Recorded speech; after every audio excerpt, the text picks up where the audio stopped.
Avant de développer ces titres, cet appel à l'aide à Marseille aujourd'hui, un appel pour les réfugiés irakiens qui fuient l'État islamique, ces fameux chrétiens d'Orient persécutés dans leur pays. Les chrétiens d'Orient qui habitent Marseille se sont donc mobilisés ce matin. Ils demandent, ils attendent un geste de l'Occident. Henri Serin, Valérie Bourg. Il y a 20 ans, Imad a quitté l'Irak. Il vit aujourd'hui avec femme et enfants à Marseille, mais inquiet, il s'est rendu la semaine dernière à Erbil, où est réfugié une partie de sa famille proche. J'ai 9 familles. Il fait à peu près 60 personnes. Et pareil comme tout le monde, ils ont quitté tout.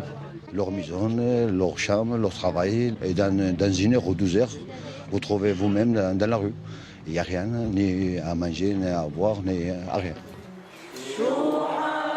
Ce matin, Imad s'est recueilli dans cette église chaldéenne de Marseille où, au-dessus d'une image pieuse, un article de presse du journal La Croix rappelle la situation alarmante des chrétiens d'Irak. Une religion présente en Orient depuis 2000 ans.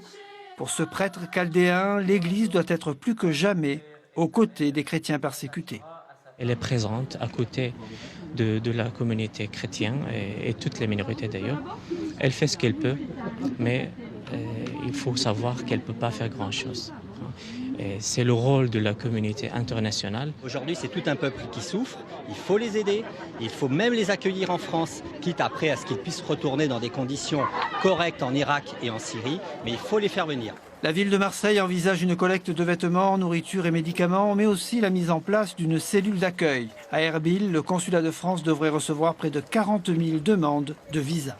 Ce que subissent encore leurs familles là-bas est particulièrement éprouvant et traumatisant. C'est la raison aussi pour laquelle je suis en contact avec plusieurs médecins pour qu'on puisse voir comment on peut créer un accueil médical et psychologique particulier pour ces personnes. Le 24 septembre prochain, en accord avec différentes associations, la mairie de Marseille a prévu une journée de mobilisation en soutien aux chrétiens d'Irak.